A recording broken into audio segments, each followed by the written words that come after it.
La ambición es el camino al éxito, la tenacidad el vehículo en el que se llega. Más de 20 años de experiencia respaldan a una de las voces más sólidas en el análisis jurídico, Tomás Javier Barajas Sánchez, doctor en Derecho, procedimiento abreviado.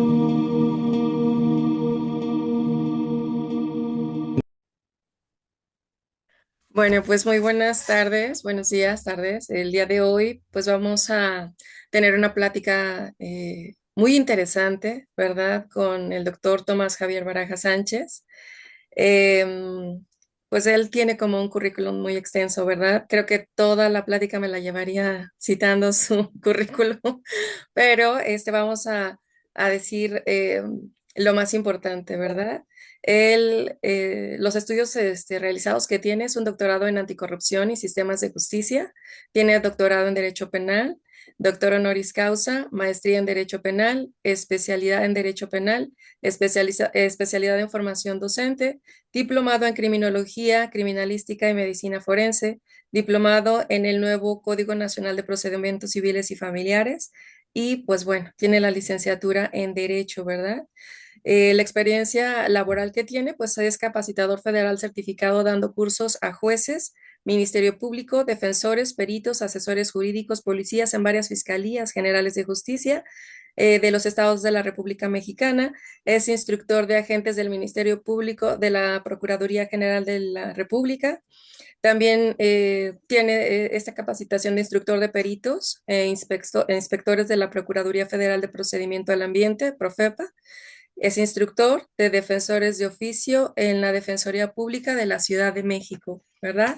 Y pues bueno, también tenemos la experiencia, o bueno, tiene la experiencia como instructor y capacitador de agentes del Ministerio Público, peritos, policías de investigación en el Instituto de Formación Profesional de la Fiscalía General de Justicia de la Ciudad de México, instructor y capacitador de agentes del Ministerio Público, peritos, policías de investigación en el Instituto de Formación Profesional en la Fiscalía General de Justicia del Estado de Hidalgo, ¿verdad?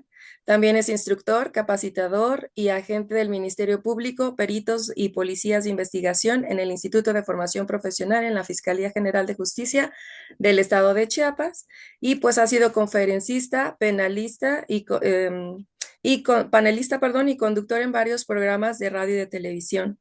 Es autor de varios libros, ¿verdad? Acción a litigio, guía práctica, el honor de ser abogado, el nuevo rol del abogado ante los juicios orales, inducción al litigio penal, acusatorio, guía práctica, ¿verdad? Autor y colaborador en revistas Inmexus, en los siguientes artículos como defensa técnica forense adecuada, la prueba irreproducible es una prueba anticipada, el descubrimiento probatorio como derecho fundamental, valoración del dato de la prueba, ética de la inteligencia artificial, desahogo de la prueba pericial digital y recurso de revocación en el procedimiento penal acusatorio. Es abogado y litigante, miembro de la Asociación de la Barra Mexicana del Colegio de Abogados, secretario de la Coordinación Académica del Colegio de Abogados del Valle de México, filial Ecatepec, director de la Comisión de Peritos de la Federación Doctor en Derecho, Estado de Hidalgo, y pues bueno, experiencia como docente desde 1990, ha sido profesor en varias universidades dentro y fuera del país, en los niveles de licenciatura, maestría y doctorado, ¿verdad? Pues hoy tengo el honor de recibirlo, querido doctor, y en algún momento dado para mí es muy especial tenerlo en este canal, y este canal está de fiesta por su presencia, ¿verdad? Y pues bueno, ¿cómo se siente? ¿Cómo está? Bienvenido. Muchas gracias, licenciada. Muy buenos días a todos. Y pues agradezco la invitación que me hiciste, una excelente alumna, algunos ayeres, y es grato precisamente reencontrarte con este éxito que estás teniendo. Ay, Encantado. muchísimas gracias, le agradezco de verdad. De hecho, pues yo lo conocí cuando teníamos por ahí de 19 años, ¿no? Entonces, pues a lo largo de su trayectoria, pues ha influido mucho en mi carrera profesional, y mientras yo más leo su currículum, yo solo sé que no sé nada, decía Sócrates. Entonces, pues hoy vamos a hablar de un tema muy dado, es el procedimiento abreviado, ¿verdad?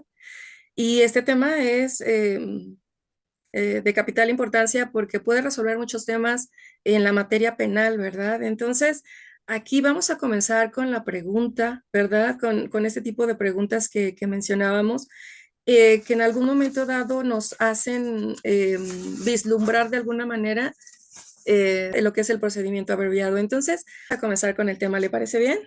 Claro que sí, encantado. Ok, bueno, pues vamos a con gente que no tiene como el conocimiento de lo que es el área legal y podríamos para ellos explicar de manera clara qué es el procedimiento abreviado dentro de este sistema penal acusatorio en México. Gracias, Pau.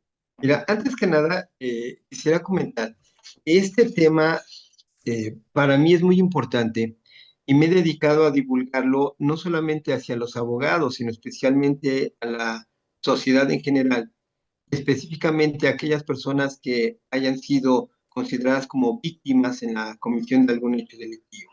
¿Por qué? Porque desgraciadamente hay abogados que le prometen, sobre todo a las víctimas, que se va a hacer justicia, que la persona que les causó el daño, pues van a ser privados de su libertad y ser castigados con una pena de prisión. Y desgraciadamente, cuando se toca este tema, me ha gustado, inclusive como dicen por ahí, enseñarles hasta con manzanitas a las víctimas que en ocasiones yo represento en juicio, porque muchas de las veces las personas no se van a prisión.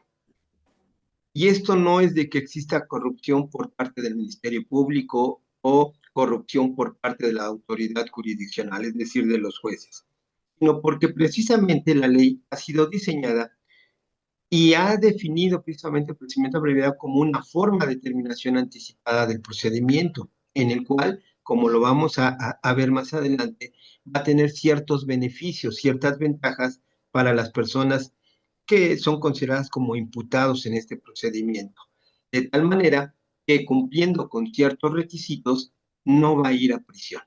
Puede ser que exista una pena, una sentencia que la considere incluso de tipo condenatorio, que lo condena, entre comillas, a una pena de prisión. Pero precisamente una de las ventajas que van a tener en este sentido es que no van a ir a prisión. Y por eso muchas personas consideran que hay corrupción porque no se va a prisión. Eso es precisamente la falacia que cometen algunos abogados de prometer algo que no va a proceder. De ahí entonces, bueno, contestando a tu pregunta, me decías, ¿qué es el procedimiento abreviado? Sí. El procedimiento abreviado es un procedimiento especial. El código y la ley lo maneja como una forma de terminación anticipada del proceso. ¿Qué significa?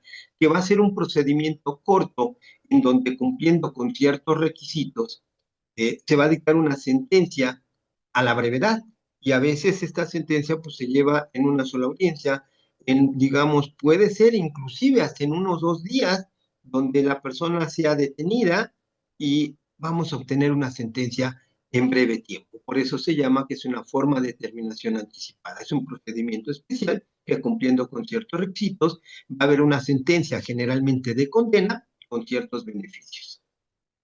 Bien. Perfecto. Bueno, tenemos lo que es este fundamento, ¿verdad? ¿Cuál es el fundamento legal dentro de este Código Nacional de Procedimientos Penales? Claro, mira, a nivel constitucional, el artículo 20 de nuestra Constitución Política de los Estados Unidos Mexicanos, en el apartado A, en su fracción séptima, permite precisamente estas formas de terminación anticipada, que es el procedimiento abreviado. Y en el Código Nacional de Procedimientos Penales lo encontramos en el artículo 185, en relación con el artículo del 201 al 207 del Código Nacional de Procedimientos Penales, que establecen precisamente y regulan cómo se debe de llevar a cabo este procedimiento abreviado. Ok, es bien importante tener el fundamento para tenerlo presente, ¿no? Entonces, ¿cuáles son los requisitos indispensables para que proceda este procedimiento abreviado? ¿Cuáles serían? Mira, los requisitos los encontramos propiamente en el artículo 201 del Código Nacional de Procedimientos Penales, que nos establece en primer término que debe de ser solicitado por el Ministerio Público. Esto ha traído una serie de consecuencias, o mejor dicho, traía una serie de consecuencias de enojo, de oposición, porque cabe mencionar que con la reforma constitucional del 2008 cuando se crea el código único, el famoso código de CONATRIL, y algunos códigos locales, entre ellos el Estado de México, Chihuahua, Nuevo León, Oaxaca, Morelos, entre otros, pues establecía que este era un derecho que podía tener el propio imputado. Entonces el imputado lo podría solicitar. Sin embargo, cuando surge el Código Nacional de Procedimientos Penales y entra en vigor en todo el país a partir del año 2016, se establece precisamente la fracción primera como primer requisito que debe ser solicitado por el Ministerio Público. Esto significa que entonces el imputado, aunque quisiera, ya no lo puede solicitar. Es un derecho, es una facultad que tiene el Ministerio Público, y esto se debe precisamente a que el Ministerio Público debe de formular una acusación. Siendo el órgano acusador únicamente el Ministerio Público, pues a él se le confiere precisamente esta facultad. Entonces debe de ser peticionado por el Ministerio Público. Un segundo requisito es que no exista oposición fundada de la víctima, ya no únicamente en relación con la reparación del daño como lo maneja el propio código, sino que tenemos por ahí una tesis que es el número de registro 20-18-279, que señala que también se puede oponer cuando la pena que se haya convenido entre el Ministerio Público y el imputado no corresponda precisamente a los márgenes de punibilidad y punición conferidos en la ley. Un tercer requisito es precisamente que el imputado reconozca estar debidamente informado de su derecho a un juicio oral y que renuncie a este para ser aceptado y juzgado por un procedimiento abreviado. Que expresamente renuncie a ese juicio oral y que expresamente acepte ser juzgado con los datos de prueba que le mencionan en el procedimiento abreviado por parte del Ministerio Público, que admita su responsabilidad por el delito que se le imputa y obviamente que acepte ser juzgado con esos datos de prueba que va a aportar el Ministerio Público. Esos son los requisitos contemplados en el artículo 201. Sí, pues bueno, ahí también ya nos explicó qué papel es el que juega el Ministerio Público en la solicitud de este mecanismo, ¿verdad? Entonces, tiene que ver mucho como con este tema, ¿no? Entonces, aquí, por ejemplo, me llama la atención qué derechos del imputado deben de protegerse en lo que es este proceso. Mira, se ha mencionado mucho que dentro de esos derechos está el de que se le garantice la presunción de inocencia. De ahí entonces que el juez, al momento en que le expone el Ministerio Público los datos de prueba, debe de corroborar precisamente que efectivamente esos datos de prueba que invoca el Ministerio Público, pues estén precisamente dentro de la carpeta de investigación y que con ellos efectivamente se dé pauta a que existen datos de prueba suficientes que hacen presumir su intervención para efecto de dictar una sentencia. De ahí entonces que el principal derecho es que se le garantice el debido proceso y el derecho de defensa. Ok. Entonces ahí, pues bueno, tenemos como estos derechos del imputado que deben de protegerse dentro del proceso, ¿verdad? Desde su experiencia personal, profesor, ¿qué tipo de delitos o casos es más común que se utilice este procedimiento abreviado?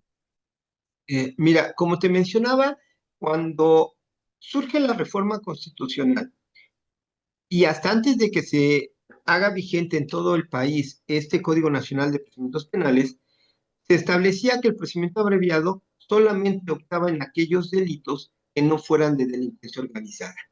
Precisamente todos los que cometían delitos de delincuencia organizada no tenían acceso a este procedimiento abreviado. Sin embargo, precisamente con la entrada en vigor del Código Nacional de Procedimientos Penales, se quita esa limitante. En consecuencia, opera para todos los delitos. Ahora bien, ¿cuándo es cuando se utiliza, sobre todo por parte, como una recomendación en el caso del abogado defensor? En ocasiones, y aún cuando no se haya demostrado, o inclusive aún cuando no haya cometido el delito la persona, a veces por estrategia y por recomendación, tomando como base los beneficios que este procedimiento otorga, pues muchas de las veces se dice, mira, ¿para qué vas a quedar en la zozobra? Hay que reparar el daño, en consecuencia, precisamente, se te van a dar ciertos beneficios y no se va a ir a prisión. Entonces aquí corresponderá sobre todo a la estrategia que lleve el abogado y precisamente en los casos en donde se pretenda, por ejemplo, optar por una reparación del daño y quitarse de este problema legal y aunque acepte la responsabilidad, y aunque queden antecedentes penales, pero no se va a ir a prisión. Por el otro lado, también por estrategia, en aquellos casos donde existan pruebas que irremediablemente demuestran la responsabilidad de la persona y en lugar de que se vaya, por ejemplo, a una pena mínima de 20 años, por ejemplo, en un delito de homicidio doloso, ¿sí? O 8 años la mínima, 20 años la máxima, pues ¿para qué arriesgarse a que le impongan 20 años si mejor acepta el procedimiento abreviado? Como beneficio se le va a imponer la pena mínima, que son 8 años, menos las disminuciones que marca el artículo 202. Entonces, a lo mejor en lugar de irse 8 años a prisión, pues a lo mejor le van a imponer o bien la mitad o una tercera parte. Y si cumple con otros requisitos que marcan en estos casos los códigos penales, pues a lo mejor esa pena puede ser sustituida por otra o suspenderse de manera irremediable. En consecuencia, por estrategia, se tiene que ver el caso específico y precisamente ver qué es lo que hay en la carpeta de investigación, qué pruebas pudieran perjudicarlos y mejor recomendar un procedimiento abreviado. Porque más adelante, cuando vamos a hablar de las ventajas, precisamente vamos a ver que aparte del Código Penal, tenemos que ver la Ley Nacional de Ejecución Penal, donde puede optarse por un beneficio todavía de preliberación. Wow, es súper interesante todo este tema que nos está compartiendo. ¿Cuáles considera que son las principales ventajas de este mecanismo penal? Pues mira, precisamente como mencionábamos, en el artículo 202, en los párrafos tercero y cuarto del Código Nacional, nos señala precisamente que tenemos que ver, en primer lugar, si el delito es doloso o es culposo. En el caso de que sea un delito doloso, vamos a tomar como referencia la pena media aritmética. Y si es menor a 5 años su pena media aritmética, y aquí hago un paréntesis. ¿Cómo saber cuándo obtenemos la media aritmética? Todo delito contemplado en los códigos penales del país nos establece que se va a sancionar con una pena mínima y una pena máxima. Ejemplo, en un delito de homicidio simple doloso en la Ciudad de México, nos dice que se va a sancionar de 8 a 20 años de prisión. Entonces, ¿qué hacemos? Sumamos la mínima más la máxima, que son 8 más 20, 28, lo dividimos entre 2 y obtenemos 14 años, que es la pena media aritmética. Entonces, en cualquier delito, así le vamos a hacer, sumamos la mínima más la máxima y la dividimos entre 2 para obtener la media aritmética. Ahora bien, si la media aritmética es menor a 5 años y se trata de un delito doloso, entonces le vamos a restar la mitad. Si se trata de un delito culposo, le vamos a restar 2/3 partes y en consecuencia lo que vamos a aplicar es una tercera parte. Pero si el delito admite una pena de prisión mayor a 5 años, su media aritmética, y es doloso, solamente le vamos a restar 1/3 y le vamos a aplicar 2/3 partes. Y si el delito es culposo, cuya pena media aritmética excede de 5 años, le vamos a restar la mitad de la pena mínima. Y Ok. decíamos, esto es para efectos del procedimiento y para efectos de la pena. Tenemos que aclarar aquí también que decíamos, en los casos del Código Penal de la Ciudad de México o de otros estados, tenemos que ver que cuando la pena que se imponga, por ejemplo, es menor a 5 años, se puede sustituir la pena pagando una multa e inclusive haciendo trabajos en favor de la comunidad. Y habrá legislaciones como Ciudad de México que también nos señala que cuando sea menor a 5 años, en otros estados nos dice menor a 3 años, se puede suspender la pena. Y en consecuencia la persona no se va a prisión. Pero con independencia de esto, decíamos que en algunos casos, pues a lo mejor le imponen una pena mayor a 5 años. Bueno, ¿qué sucede? La Ley Nacional de Ejecución Penal establece que cuando la persona esté privada de su libertad por una sentencia ejecutoriada, Ujú. cuando cumpla o bien la mitad de la pena, puede tener derecho a una preliberación, ¿sí? Una libertad anticipada o una libertad condicionada, dependiendo de los supuestos, cuando cumpla la mitad o el 70% de la pena. Y eso es precisamente esos beneficios que tenemos que observar y que le tenemos que explicar en este caso tanto a nuestro patrocinado, ya sea la víctima o ofendido, o en este caso el imputado. Wow, qué interesante. ¿Cuáles serían los riesgos o posibles abusos de su aplicación? Porque podría haberlos, ¿no? Sí, claro. Mira, principalmente el propio Código Nacional nos señala un apartado muy importante que nos dice que para optar por este procedimiento se tiene que estar a los acuerdos del procurador. En el caso, por ejemplo, de materia federal, el acuerdo que regula este procedimiento abreviado es el A07/2015. En el caso de la Ciudad de México es el A010/2015. Ambos acuerdos y todos los de los estados se deben de publicar en el diario oficial o en la Gaceta Oficial del Estado. ¿Qué sucede? Que cuando desgraciadamente se opta por el procedimiento abreviado, en primera parte nos dice hay que estar al acuerdo. Y también hay una tesis de registro que nos habla de la 2020-132 que señala que el juez no está obligado a acatar los acuerdos del procurador porque esto solamente obliga a la fiscalía, no hacia la autoridad judicial. Por lo tanto, ¿cuál es el reto y lo que decíamos, la desventaja de esto? La posible corrupción. ¿En qué sentido? Sí. De que en ocasiones cuando no tenemos acuerdos, como por ejemplo en el caso del Estado de México, eh, desgraciadamente, pues hay corrupción en el sentido de que los agentes del Ministerio Público, y con todo el respeto para ellos, que tengo muchos amigos en común, Sí. eh, pues te dicen, si te corresponde una pena, ejemplo, de 5 años, acuérdense los beneficios que mencionábamos, pero yo te voy a otorgar 5 años, 6 meses. En consecuencia, ya no tienes este beneficio, sino el otro que es menor. ¿Qué sucede? Se da una pequeña gratificación, ¿sí? Y entonces dicen, bueno, a mayor estímulo, menor pena, ¿no? Y en consecuencia, ese es uno de los riesgos que existen, ¿no? Que desgraciadamente, y repito, no todos, hay algunos, ¿sí? Donde se dejan corromper y precisamente bajo estos estímulos que se pudieran otorgar, pues se da una pena menor.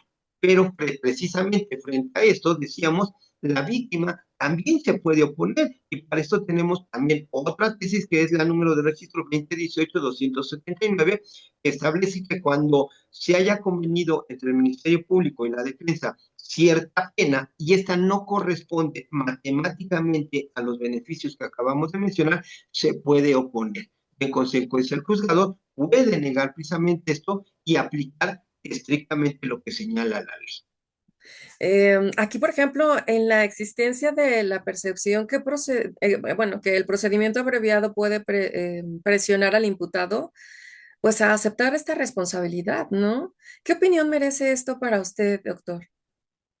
Sí, mira, aquí también aparecen ya criterios encontrados donde nos dice, el hecho de que yo acepte la responsabilidad no significa que estoy confesando el hecho delictivo, no estoy diciendo que yo lo cometí, sino que mi responsabilidad es precisamente de saberse que renuncio a un juicio oral al que tengo derecho y que acepto en este momento ser juzgado con los datos de prueba con ciertos beneficios. Ujú. Mencionábamos hace un momento que en ocasiones por estrategia, aun cuando la persona no haya cometido el hecho delictivo, acepta ser juzgado por este procedimiento abreviado, precisamente porque no se va a arriesgar desgraciadamente, a lo que pudiera pasar en un juicio, es como dicen por ahí, una moneda al aire, donde a pesar de ser inocente, pudiera ser considerado como culpable en una pena y le puedan imponer, vamos a imaginar, a máxima 20 años, o si es un homicidio calificado 50 o 70 años. Entonces, ¿para qué se va a arriesgar si a lo mejor reparando el daño, negociando en este aspecto, y cabe hacer mención, no se trata de hacer un negocio, sino decimos es un derecho penal negociable porque precisamente existen mecanismos alternativos para celebrar convenios, sobre todo en lo que hace a la reparación del daño. Entonces, si yo puedo reparar el daño, pues me voy a quitar de un problema de irme a prisión como tal. Voy a quedar a lo mejor con el antecedente penal, sí, pero no me voy a ir a prisión. Entonces, son de los retos y ventajas que también se pudieran tener.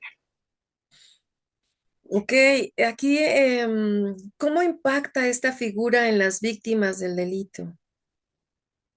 Mira, en primer lugar, vamos a mencionar, en el caso de las víctimas o ofendidos, a veces cuando se les pregunta ellas qué quieren, qué desean y dicen, quiero que se haga justicia, ¿no? Y Mm. vamos a imaginar, le imponen una pena o simplemente por los datos de prueba que se hayan ofertado y que se hayan deshogado ya en etapa de juicio oral, pues a lo mejor resulta ser que es inocente. Vamos a pensar en un juicio oral. Entonces, ¿qué dicen? No, es que no se hizo justicia. Bueno, entonces no es justicia lo que quieren, porque ya fue juzgado, fue sentenciado y a lo mejor no se demostró su participación. En consecuencia, a veces lo que no quieren es justicia, lo que quieren es venganza. Por eso decíamos en un principio, es importante dar a conocer sobre todo a la sociedad y a las víctimas que aun cuando existe una sentencia condenatoria, si se cumplen estos requisitos y se repara el daño, entonces se está haciendo justicia porque se está aplicando la ley como lo establece el propio código. Y Sí. decíamos, muchas personas dicen, no, no, no, yo quiero que se vaya a prisión. Pues es que por mucho que quiera, conforme a la ley y cumpliendo estos requisitos, no va a ir a prisión. Y sin embargo, se está haciendo justicia porque se llevó a juicio, se llevó a un procedimiento, se cumplen los requisitos, las formalidades esenciales que establece la propia ley y se hace justicia. ¿Sí? Entonces, ese es uno de los retos por parte de las víctimas. Pero lo más importante en este sentido es, y aclarando, que para que se pueda acudir a un procedimiento abreviado, hay una regla principal, que es que se repare el daño. En ese sentido, las víctimas, precisamente, en este sentido, tendrán derecho a que se le repare el daño. No esperarse 3, 4 años a que sea juzgado, o imagínense que se dicte una sentencia condenatoria. La persona se va a prisión, pues menos va a reparar el daño porque va a estar privado de su libertad. En cambio, si se acude a un procedimiento abreviado, precisamente una de las reglas es esta, que se repare el daño. Y si no se repara el daño o no se garantiza su reparación, precisamente es procedente la oposición de la víctima y como consecuencia no se admite el procedimiento abreviado. En este sentido, las víctimas tendrían garantizado que se les va a reparar el daño, aclarando que obviamente habrá delitos donde por mucho que se pague, por mucho que se entregue dinero, pues no se va a reparar el daño, ¿no? Como por ejemplo en los delitos de homicidio, en los delitos de naturaleza sexual, donde va a quedar un trauma, pues, ahora sí, una crisis postraumática por el hecho delictivo, ¿no? Entonces, por mucho que se pague, no se repara el daño, pero bueno, a fin de cuentas la propia ley señala precisamente esta circunstancia, este requisito, que se tiene que reparar el daño. Eso es súper también interesante porque se garantiza esta reparación del daño, ¿verdad? Aquí contribuye a reducir la carga de trabajo en los tribunales, esta forma de proceso, dice, doctor. Por supuesto que sí, porque en lugar de, bueno, cabe mencionar que el procedimiento penal consta de 3 etapas, ¿no? La primera que es etapa de investigación, la segunda es una etapa intermedia, la tercera es una etapa de juicio oral. Y a veces, si nos vamos rápido de todo, pues a veces nos llevamos un año, pero habrá casos donde nos llevamos 2, 3 años, 4 años, o a veces hasta más, ¿sí? Y no se ha dictado una sentencia. Sin embargo, este procedimiento abreviado, desde que la persona es detenida, desde el momento en que es vinculado a proceso, ya se puede optar por un procedimiento abreviado. Es decir, que este procedimiento penal pudiéramos terminarlo a lo mejor en una semana, ¿sí? Y si partimos desde el momento en que es detenido, que es vinculado a proceso, ya dependiendo la etapa en la que estemos, bueno, pues se puede terminar en un solo día, ¿no? Pero aclarando, una vez que se haga formulado la acusación. En ese sentido, decíamos, el propio código señala que una vez vinculado a proceso ya se tiene derecho a optar por este procedimiento abreviado. Luego, entonces, claro que sí, se reduce mucho el trabajo y no solamente de los juzgados, sino también del actuar por parte del Ministerio Público. A mí me llama la atención preguntarle qué retos enfrenta actualmente su correcta aplicación en México de este procedimiento. Sí. Sí, claro. Yo creo que el principal reto es abatir la posible corrupción que pudiera darse, ¿no? Porque decíamos, muchas de las veces queda a criterio de las partes el convenir, inclusive también la cuestión de la reparación del daño, porque en ocasiones los abogados que representan a las víctimas, que se les denomina asesores jurídicos, pues no investigan por su parte, no recaban esos datos de prueba para poder cuantificar una reparación del daño. Y muchas de las veces solo queda en el dicho de, es que yo considero que sean, no sé, una cantidad de 100,000 pesos, ¿ok? Pero ¿qué datos de prueba tienes para poderlo cuantificar y poderlo en determinado momento acreditar? Entonces, uno de los principales retos es eso, que se le garantice principalmente la reparación del daño que sea real, que sea objetiva, Sí, porque también hay ocasiones en donde se utiliza como una forma de lucro, donde los abogados, sobre todo las víctimas, pretenden hasta cobrar sus honorarios y cuantifican en sí. cientos de miles de pesos sus honorarios. Y es válido lo que quieran cobrar, ¿no? Pero hay que demostrarlo, hay que cuantificarlo. Si bien es cierto que en el procedimiento abreviado no se desahogan pruebas, pero se tienen que aportar datos de pruebas, se tiene que hacer referencia a esos datos que me van a justificar, en este caso específico, la reparación del daño. Entonces, uno de los principales retos es ese, y otro que decíamos abatir precisamente la corrupción, en el sentido de que se pueda manejar de que a mayor estímulo, pues menor pena que voy a solicitar, ¿no? Entonces, ahí tenemos verdaderos retos en este aspecto. Tengo un poquito de temor en hacer esta pregunta porque en algún momento dado, ¿qué debería mejorar en la legislación o en la práctica para fortalecer esta figura? Porque como usted lo menciona, abarca muchos temas que nos ayudan a resolver un proceso, ¿no? Entonces, ¿qué debería de mejorar la legislación o en la práctica para fortalecer esta figura? Bien, yo creo que tendríamos que unificar los criterios para el otorgamiento de este procedimiento abreviado. ¿Por qué? Hace un momento refería que cada estado tiene que emitir o tenía que emitir un acuerdo donde estableciera las reglas y criterios. En el caso, por ejemplo, de la Ciudad de México, que decíamos que el acuerdo A010/2015 podía establecer que se le va a reducir ejemplos, una sexta parte, un octavo, un doceavo, por ejemplo. Y entonces, pues esto queda como que a libre arbitrio de vamos a negociar, ¿no? No, yo creo que si se homologa y se establece con independencia, o ya sea un solo acuerdo, o que se eliminen los acuerdos y que se esté a lo que señala precisamente la ley. ¿Por qué? Porque ya lo mencionábamos, que existe ese otro criterio donde se establece que no es vinculante para el juez. Entonces, por mucho que el Ministerio Público, incluso la víctima, que incluso la defensa estén de acuerdo en decir, no, pues le corresponde esta pena, el juez incluso podría modificarla porque no es vinculatorio, no es obligatorio para él. Y de acuerdo a la ley, el juez tendría que estar a lo que señalan los beneficios de los párrafos tercero y cuarto del artículo 202. Entonces, yo creo que uno de esas formas sería o bien homologar los acuerdos del procurador para que en todos los estados sea exactamente lo mismo, o bien eliminarlos y aplicar estrictamente lo que señala la ley, artículo 202. Aquí, por ejemplo, si pudiera definir, bueno, esto es importante para mí porque ya es como hacer un resumen, ¿no? De todo esto. Entonces, si usted pudiera definir en una frase el procedimiento abreviado que es tan importante como lo mencionamos, ¿sería una herramienta de justicia o de negociación?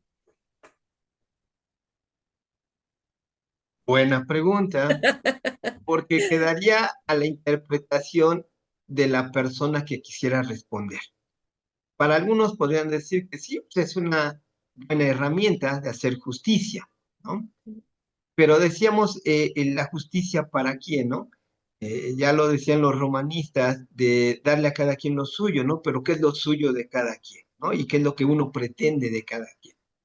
Y por el otro lado, recordemos que precisamente con esta reforma constitucional del 2008 se estableció una forma de mecanismos alternativos de solución de conflictos. Es decir, ¿para qué irnos a todo un juicio que puede ser muy largo, que puede ser desgastante, no solamente en el aspecto económico, sino también humano? El hecho de que esté pensando de, ay, y me van a citar, y qué voy a decir, qué me van a preguntar, o bajo la zozobra de qué tipo de sentencia se va a imponer, será condenatoria, será absolutoria, etcétera. Entonces, frente a esto, se establecieron estos mecanismos alternativos de solución de conflictos.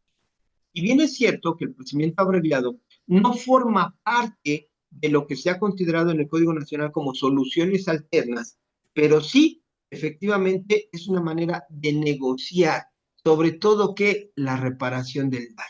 Eso es lo negociable del procedimiento abreviado. Porque si puede decir a lo mejor la víctima, ¿sabes qué? Yo quiero 1 millón de pesos, ¿no? Que el imputado diga, ¿sabes qué? Pues es que yo solamente tengo, ejemplo, 500,000 pesos. Ahorita, y si quieres te los doy.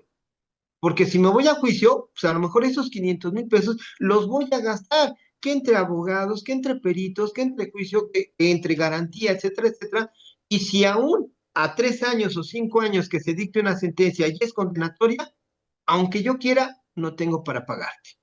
Entonces, ¿qué prefieren? ¿Sí? Irnos a 3 años, 2 años y con la incertidumbre de te voy a pagar, ¿sí? O Sí. ahorita tengo esto y podemos negociar, ¿no? De ahí entonces que precisamente es ahí donde se habla de que el derecho penal es negociable. Insisto, no se trata de hacer negocio del lucro, no, no, Ujú. no. Negociable porque podemos precisamente estar en este acuerdo de voluntades de todos los involucrados.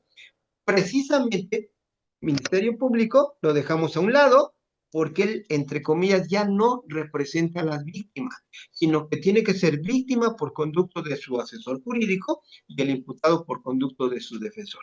Aclarando que solamente cuando no haya asesor jurídico o cuando se demuestre una ineficiencia por parte de él, de manera excepcional, las víctimas serán representadas por el Ministerio Público, pero solo por excepción. El Ministerio Público tiene que ser neutral, ¿sí? Tiene que investigar tanto para demostrar que lo que dice la víctima es verdad, como también tiene que investigar para corroborar si lo que dice el imputado y su defensa es verdad. Entonces, precisamente desde el artículo 2 que nos habla del objeto del código, que es el esclarecimiento de los hechos, ¿no? Proteger al inocente, que el delito no quede impune y garantizar la reparación del daño de manera imparcial y objetiva. Pero por eso es negociable entre víctima y, en este caso, el imputado. Guau, pues muchas gracias, doctor. Le agradezco mucho por compartir no solo su conocimiento, sino también su experiencia, pero sobre todo su visión, que para mí es tan importante porque pues he aprendido de usted a lo largo de este tiempo, ¿verdad? Y hemos llevado como asuntos juntos. Entonces, su visión y esa forma tan única de transmitir el derecho pues nos inspira, ¿no? Y nos enseña, porque hay muchas veces que sí sabemos, pero no tanto. Entonces, muchas gracias, de verdad, personalmente, gracias por tanto aprendizaje a lo largo de tantos años. Y sin duda, pues, gran parte de lo que soy en el ámbito jurídico tiene su esencia, ¿no? Muchas gracias, le agradezco mucho. No, hombre, gracias a ti. Así como tú decías en un principio citando a Sócrates, bueno, pues recordemos que mientras más estudiamos, más Sí, nos damos cuenta que menos sabemos. sí. Efectivamente, estas cápsulas pues, nos sirven para aclarar algunas dudas que pudiéramos tener en el camino, ¿no? Y pues los exhorto a que sigan el canal de la licenciada Paola para efecto de que puedan precisamente pues ir dilucidando algunas dudas que pudieran tener. Muchas gracias a ti, Paola, por la invitación. A mí me gustaría comprometerlo para que una vez a la semana nos comparta algún tema. Porque aprendemos mucho, de verdad. Yo escuchando, digo, mucha gente de verdad que nos escucha, ahorita ya van a saber en un proceso, porque usted no está para saberlo ni yo para contárselo, pero hay muchos abogados que no trabajan bien, ¿no? Y que nos hacen mala fama. Entonces, ahorita escuchando, porque ese es el motivo por el cual se creó este canal, para que también la gente sepa, ¿no? Entonces, pues piénselo, está cordialmente invitado, y pues esperamos su respuesta. Espero te puedas suscribir y compartir. El conocimiento que encontrarás aquí te puede proteger de algún tema en particular. Gracias.